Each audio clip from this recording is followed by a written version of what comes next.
Buenos días a todos. Para los que no me conocen, soy el doctor Fernando Rodríguez. Soy internista reumatólogo y bueno, en el día de hoy les vengo a hablar sobre artritis psoriásica.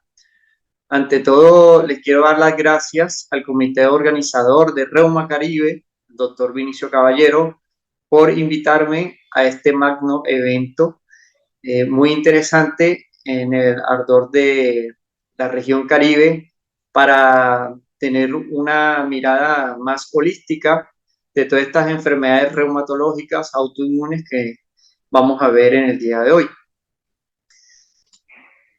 Estos son los conflictos de interés. Esta no es una conferencia patrocinada por la industria, es conceptos propios y no hay ningún conflicto con ningún otro laboratorio. Tenemos que la artritis psoriásica es una enfermedad inflamatoria articular que puede comprometer el esqueleto axial y también el periférico y que habitualmente se asocia a psoriasis cutánea. Puede generar dolor lumbar de características inflamatorias, dactilitis, talalgia, y tiene una presentación característica que es oligoarticular. También puede ser poliarticular en un 70% o monoarticular. Está dentro del espectro de las espondiloartritis, esta enfermedad, y tiene un componente que es una base genética, un trastorno inmunológico y unos factores ambientales que pueden desencadenar esta enfermedad. Dentro de la epidemiología, la incidencia es 6.3 casos por 100.000 personas al año, es más prevalente a nivel de hombres, de 1 a 1.4, y esto es muy importante. La artritis psoriásica precede, por lo general, la psoriasis precede en 10 años al compromiso articular. Por lo general, el 6 a 4 a 40% de algunas series presenta psoriasis o compromiso articular posteriormente al inicio de la psoriasis. También puede haber inicio o debut articular y posteriormente aparición de la psoriasis, eso sería un 15%. Y a la vez, algunas series hablan de un 5 a 10%, que es mucho más raro. La forma espondilítica es mayor en hombres y la poliarticular es mayor en mujeres. Dentro de la etiopatología, tenemos que la carga genética se ha estudiado ampliamente. Dentro de eso tenemos el alelo HLA-B27, que es más relacionado con la sacroileitis. Está también mayor progresión y deformidad articular, alelos ya específicos de DR4, DR8, más compromiso de forma poliarticular parecido a una artritis reumatoide. Dentro de la historia natural, podemos ver que en la psoriasis tenemos un primer hit en donde esta carga genética, una alteración a nivel de la barrera intestinal, a nivel de la barrera de la piel como órgano amplio y a nivel entésico, generan una activación de la célula presentadora de antígeno, y esto a su vez activa las células T17 que pueden generar interleuquina 23, 17 y factor de necrosis tumoral. Esto genera un estado preclínico de la enfermedad donde el paciente está totalmente asintomático. Pero esto se desencadena con un segundo hit, que son microtraumas, comorbilidades, estrés biomecánico, de tal manera que ya acá empieza a haber modificaciones, empieza a haber alteraciones a nivel de la sinovia, hay aumento de biomarcadores, puede haber entesitis, pero esta etapa subclínica en donde al examen físico el paciente no encontramos ninguna inflamación evidente, podemos detectarla con la ecografía, que más adelante les voy a explicar. Entonces, toda esta factores inmunológicos de citoquinas proinflamatorias con un huésped predispuesto genéticamente y con factores ambientales como un segundo hit pueden generar compromiso articular predominantemente a nivel de interfalangicas proximales, distales, en las manos, pies, y un compromiso asimétrico más que todo. Pero también debemos recordar que todas estas citoquinas proinflamatorias tienen un efecto sobre el hueso.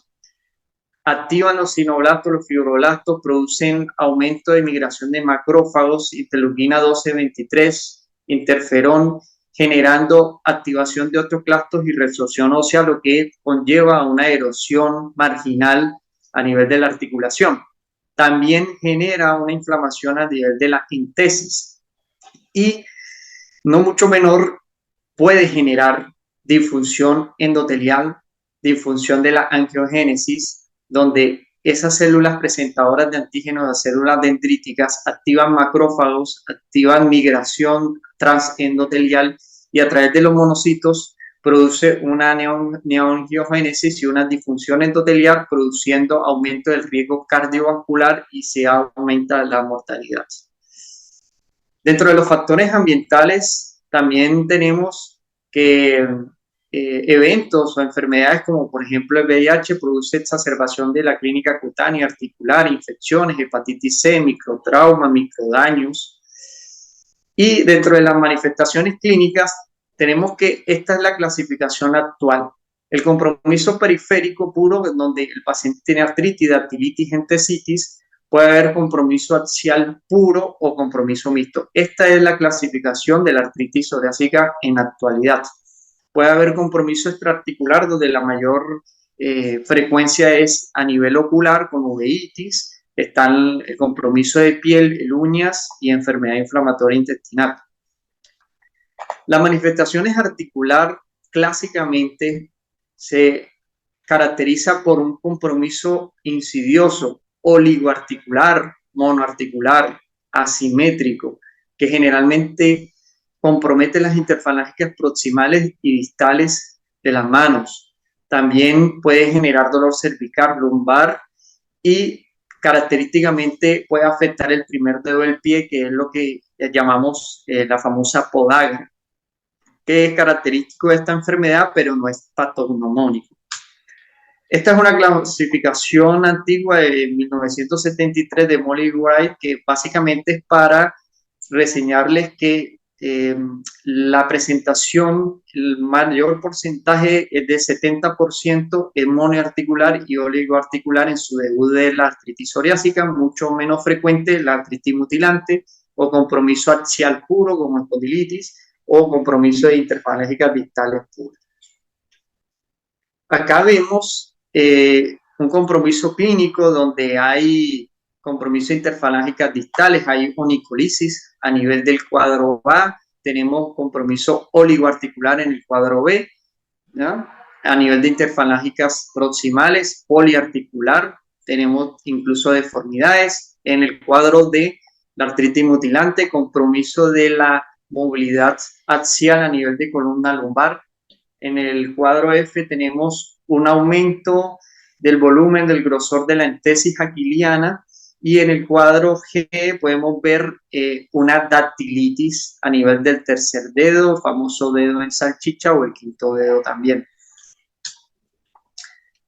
Acá vemos más detalladamente el compromiso de la interfalángica distal propio de la artritis psoriásica. Esto es muy importante porque acá también se encuentra anclada la entesis ungueal, que ha tenido mucha relevancia en cuanto a la fisiopatología y puede ser uno de los mecanismos desencadenantes para empezar una artritis psoriásica, es la entesitis a nivel ungueal.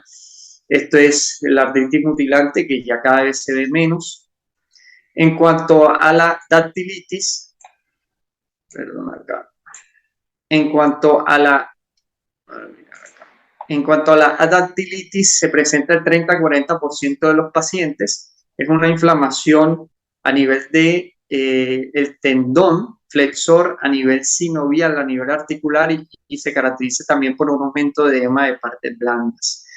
Confieren más riesgo de erosiones de los dedos afectados y puede ser una manifestación única o casi siempre asociada a artritis periférica. Debemos tener en cuenta que clínicamente si hay un paciente con dactilitis, una oligoartritis asimétrica, es muy altamente probable que tenga una artritis psoriásica, incluso si no hay lesiones cutáneas aparentes, porque a veces hay que buscarlas, a veces no diría siempre hay que buscarlas, revisar muy bien el paciente, mirar esa psoriasis invertida, que es especial, que predispone mayormente a la artritis psoriásica.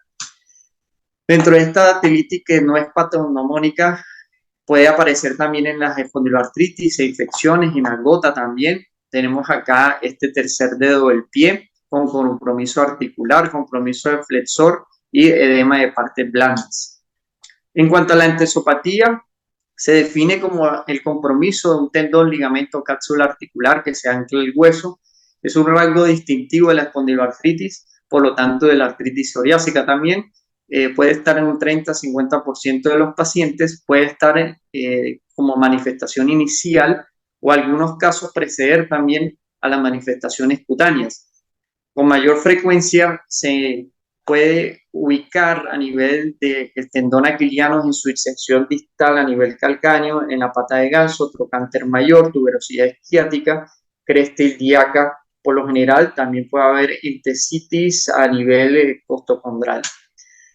Dentro de las manifestaciones dermatológicas, cualquier variedad de psoriasis puede acompañar la artritis, pero la mayor parte de la más frecuente, el 80-90% de la psoriasis en placas. También hay que tener en cuenta una que es la psoriasis invertida en zonas ocultas, como el cuero cabelludo, retroauricular, el ombligo, el pliegue interglúteo, región perianal. No existe una relación directa entre la extensión y la gravedad de la psoriasis y la afección articular. Estos es los diferentes tipos de psoriasis que hay en placa, que es la más frecuente.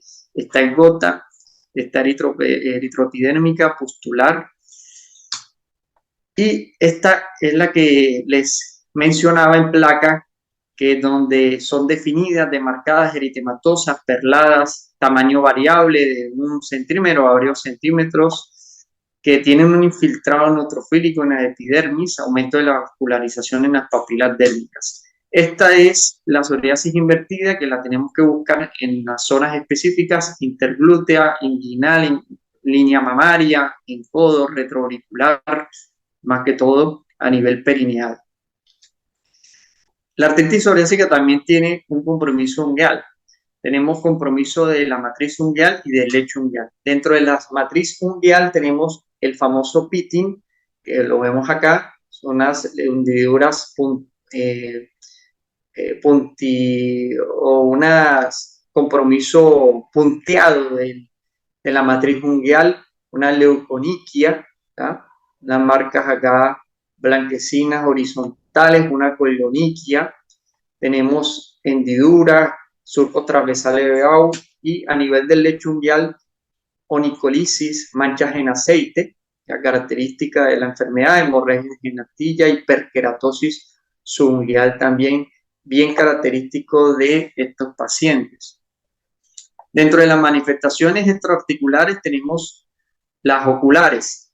Típicamente puede haber uveitis, puede ser aguda, recurrente, habitualmente asociado al HLV27, es la extraarticular más frecuente que la uveitis, mucho menos que la espondilitis anquilosante. La espondilitis anquilosante es mucho más frecuente la uveitis, un 50%. Acá en este caso, a diferencia de la espondilitis anquilosante, es un patrón unilateral. En la espondilitis anquilosante es unilateral. Acá puede afectar a ambos ojos simultáneamente y ya hay menos frecuencia la conjuntivitis, epicleritis o conjuntivitis. Dentro de las cardiopulmonares, tenemos que estos pacientes con artritis psoriásica tienen un riesgo elevado de enfermedad cardiovascular. Pueden coexistir por lo general obesidad, diabetes, hipertensión, síndrome metabólico, esteatosis hepática.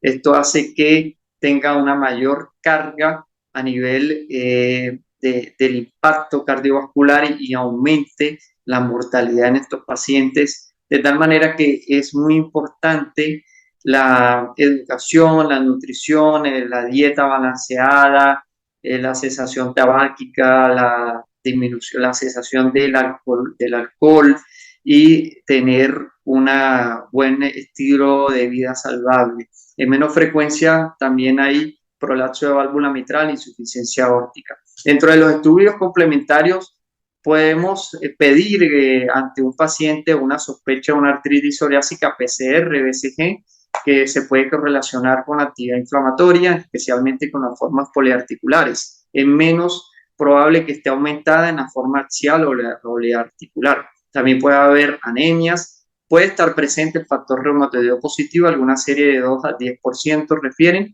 no debe ser exclusión para pensar en una artritis psoriásica. Los ANAS también pueden estar positivos del 7 a 14% y incluso el anti-CCP también. Debemos recordar que la artritis psoriásica también puede estar concomitante con una artritis reumatoidea perfectamente, puede estar los dos diagnósticos al mismo tiempo. Y la hiperuricemia está en un 20% de los pacientes, más que todo como consecuencia de un recambio celular de las lesiones cutáneas, moderada, y obligan a descargar un trastorno metabólico de las purinas. Dentro de las manifestaciones radiológicas, hay unas que no son patognomónicas, pero sí nos dan unas características distintivas e importantes. Entonces, acá vemos en esta radiografía de manos comparativas erosiones marginales a nivel de interfalángicas proximales, distales con pinzamiento simétrico.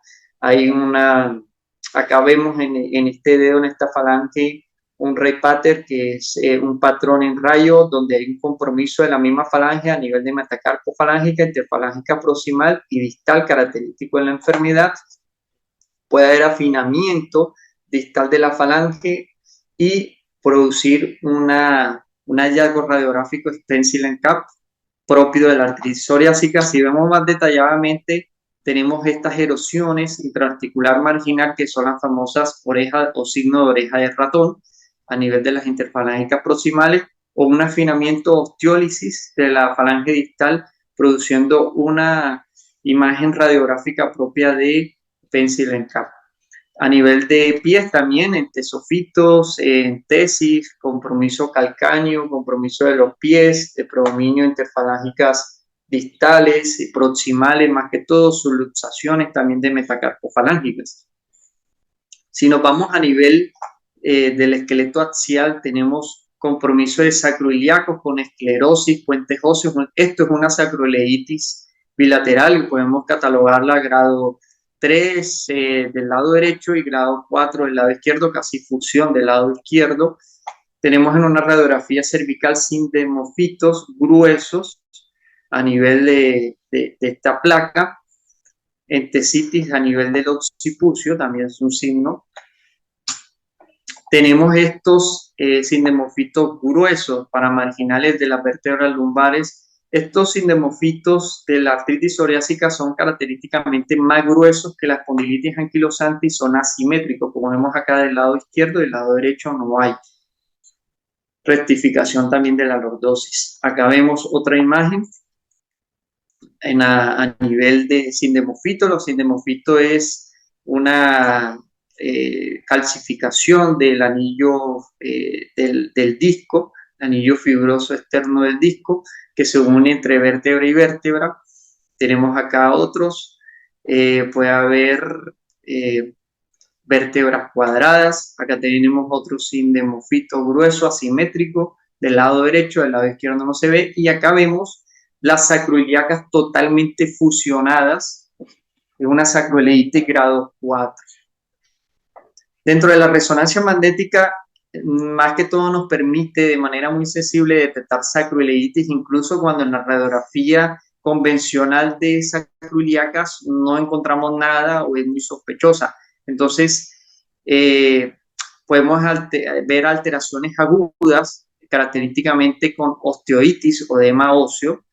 Esto lo vemos en los cortes de Stier, y las alteraciones crónicas como erosiones, esclerosis subcondral, puentes óseos y recambio graso, que lo podemos ver en corte T1 de coronal de las sacroiliacas. Acá vemos en el lado, esto es un corte de Stier con edema y osteitis en el lado ilíaco y el lado sacro. Este es un T1 con contraste, en donde hay algo de supresión grasa, compromiso del lado sacro. Este también es un STIR donde hay edema óseo subcondral característico. Entonces, esto es un paciente que en la resonancia le podemos detectar de forma temprana el edema óseo, cosa que no podemos hacer en una radiografía simple convencional. Tenemos acá un poco más comprometido este paciente del lado izquierdo con puente, casi confusión. Tenemos acá en esta T1 con esclerosis, un ensanchamiento. También tenemos esclerosis subcondral, propio de cambios crónicos también de esta enfermedad a nivel axial. Entonces también podemos ver esquinas brillantes, podemos ver erosiones en platillos vertebrales. Acá vemos también los sindemofitos, también en esta resonancia con secuencia activa. La ecografía ha tomado un lugar preponderante en los últimos tiempos, no solo en artritis psoriásica, sino también en artritis reumatoidea. Podemos detectar de forma temprana dactilitis, entesitis en fases precoces, también detectar característicamente la tenosinovitis, que bien propia de la artritis psoriásica, donde vemos este tendón extensor, donde hay Power Doppler alrededor del líquido tendinoso inflamatorio. Entonces, estos Power Doppler peritendinosos es propio de la artritis psoriásica. Aparte, también podemos detectar a nivel de la sinovia sinovitis acá articular con Power Doppler y en escala de Grisis con dilatación o aumento de la sinovia. Acá vemos en escala de Grisis líquido exudativo y con proliferación y Power Doppler también con distensión de la cápsula. En cuanto al diagnóstico de artritis psoriásica, tenemos en cuenta los criterios Caspar.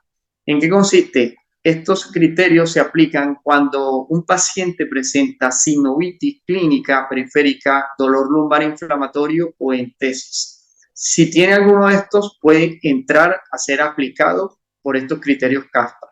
Entonces, se suma con 3 puntos o más obtenidos de la siguiente categoría, los siguientes dominios. Entonces, el número, si el paciente tiene psoriasis definida por reumatólogo o dermatólogo, da 2 puntos. Si tiene historia personal, ¿ya? Por dermatólogo, pero no está constatado, 1 punto. Y si tiene historia familiar de primero o segundo grado, es 1 punto. Distrofia unguial puede ser por pitting, hiperkeratosis, nicolisis, cualquiera del compromiso del lecho unguial, también 1 punto. Factor reumatoideo anti-CCP negativo da otro punto. Historia de dactilitis, otro punto. Y a nivel periostitis y osificación con deformación yuxtaarticular de otro punto. De tal manera que si el paciente tiene sinovitis, por ejemplo, una rodilla, una articulación o un tobillo, o tiene el dolor lumbar inflamatorio, o tiene entesitis, y tiene compromiso cutáneo con psoriasis, serían 2 puntos. Y si tiene un factor reumatoideo negativo, serían 3 puntos y entraría dentro de una artritis psoriásica.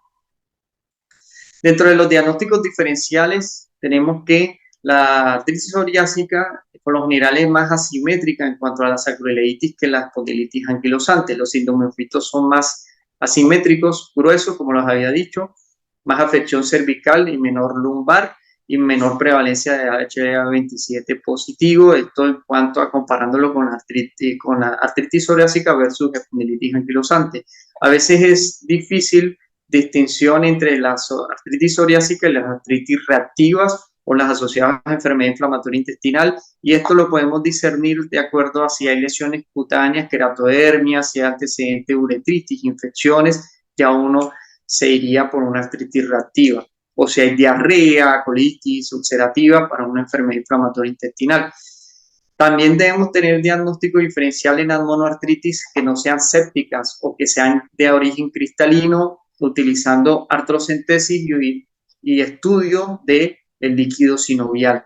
Dentro de estas está la gota, que puede ser o puede característicamente comprometer las metatarsofalángicas. También dentro de la afección axial debemos diferenciar de una entidad que se llama DISH, hiperostosis esquelética difusa idiopática, pero esta consiste en que es más compromiso dorsal y hay unión de 4 o más vértebras a través de un puente calcificado que puede parecerse a una sindemofito, pero por lo general es de localización dorsal y es más en diabéticos, personas ya de edad, para diagnóstico diferencial en cuanto a esto. Las interfalángicas distales, cuando son comprometidas por artritis psoriásica, también pueden plantear un diagnóstico diferencial con una artrosis erosiva de manos perfectamente. Entonces, esto es una tabla, a grosso modo, de las diferencias que hay entre artritis psoriásica, artritis reumatoide, artrosis y espondilitis anquilosante, ¿ya? No me voy a detener. Más o menos ya les expliqué previamente cuál sería la diferencia, artritis psoriásica, artritis reumatoidea y bueno, tener en cuenta la clínica, las características clínicas, porque el diagnóstico más que todo es clínico y bueno, en este caso específicamente se tiene en cuenta es la psoriasis activa, el compromiso unguial, si hay compromiso axial, periférico. Entonces, eso nos da un parámetro y una directriz como para irnos hacia este diagnóstico. Clinimetría. Nosotros podemos evaluar compromiso periférico a través del DAP28, también compromiso axial utilizando el BADA y DAPSA, que son índices de actividad compuestos. El Minimal Disease Activity también lo utilizamos y se utiliza en los ensayos clínicos también como respuesta al tratamiento. Compromiso de entesitis utilizando el MASES, el LEI, y si hay para evaluar funcionalidad del BAFI o la actividad, la calidad de vida del HAQ, compromiso de piel a través del PAS y el BCA, y si hay compromiso de progresión radiográfica, el PASMI y RADMI, y pedir radiografía de manos, pies, columna cervical según el compromiso. En cuanto al tratamiento, hay un tratamiento no farmacológico y farmacológico.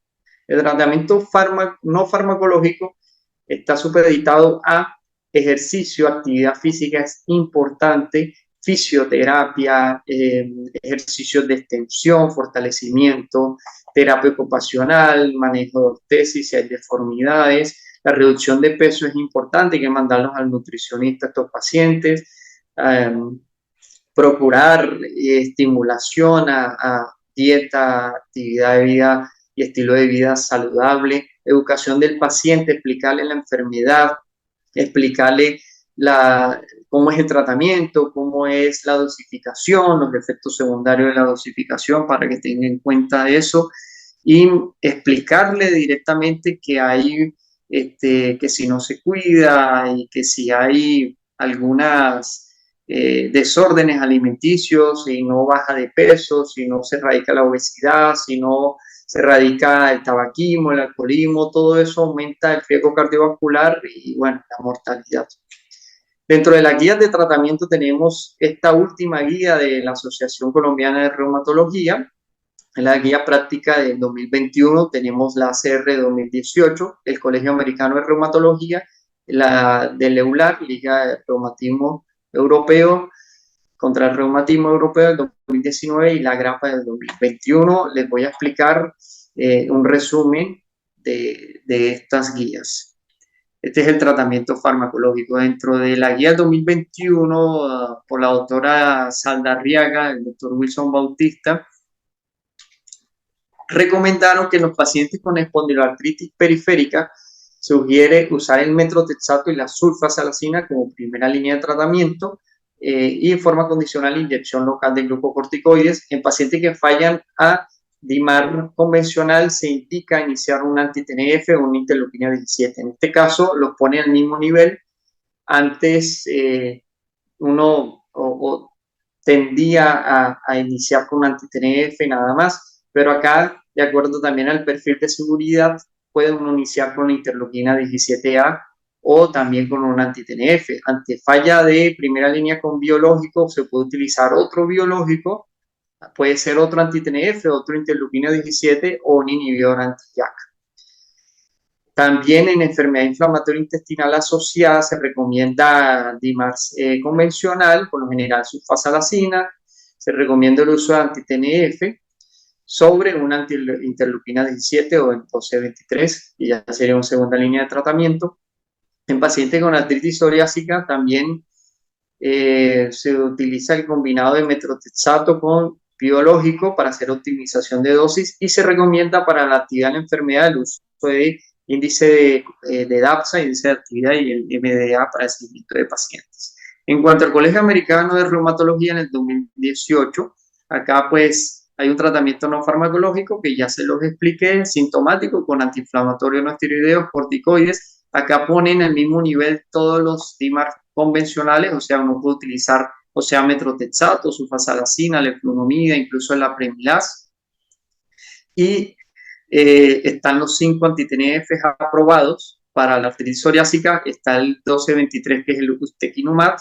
También está el 17, que es secukinumab, el sequinumab. Más que todo esto para el compromiso axial y periférico. El ustekinumab no está para el compromiso axial. Está la bata-C y el tofacitinib también como un anti-JAK.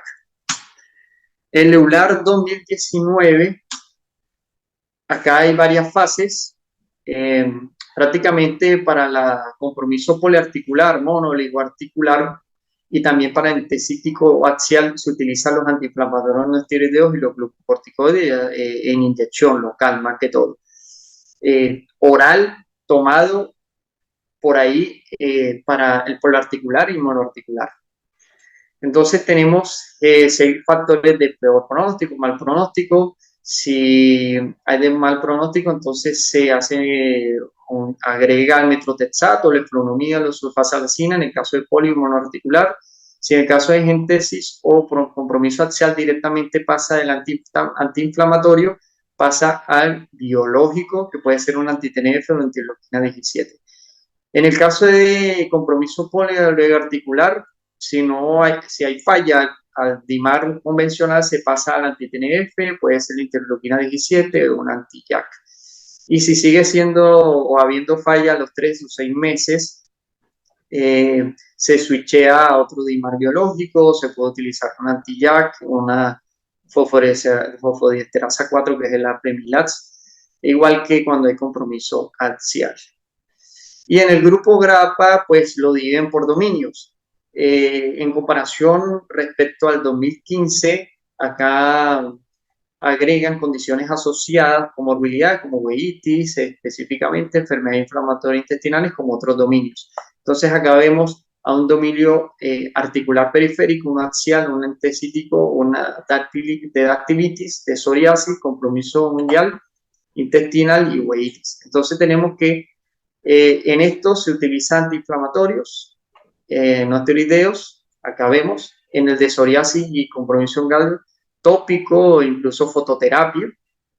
Y a nivel articular, el articular periférico, el articular, el entecítico o el dactilítico, se utiliza compromiso de estos 3 dominios. Después del DIMAR convencional, se puede pasar a DIMAR biológico, se falla de 3 a 6 meses. TNF, interleuquina 26, lo mismo el la entecitis, TNF, interleuquina 17, 12, 23, dactilitis, lo mismo, pero el axial directamente pasa del antiinflamatorio al anti-TNF, como es en el caso también de la espondilitis anquilosante. Si hay fallas, se switchea a otro TNF, otro interleuquina 17, se prueba con 12-23 o una Premilas, y así sucesivamente. Lo mismo en la psoriasis, fototerapia, DIMAR convencional, por lo general el metrotexato, o si no, el DIMAR biológico, anti-TNF, 12-23, interleuquina 17, compromiso fungal también parecido a la psoriasis, y el compromiso intestinal, anti-TNF, pero no Etanercept, lo mismo que la uveitis, porque hace exacerbación de la enfermedad inflamatoria y la uveitis Etanercept. Y se puede cambiar la interleuquina 12-23. Entonces, de acuerdo a esto, al perfil de seguridad, tener en cuenta todas las contraindicaciones del fármaco, de la molécula, pues uno va acondicionando y de acuerdo al dominio uno va adecuando de forma más personalizada el tratamiento para esta enfermedad. Así que muchas gracias por su atención.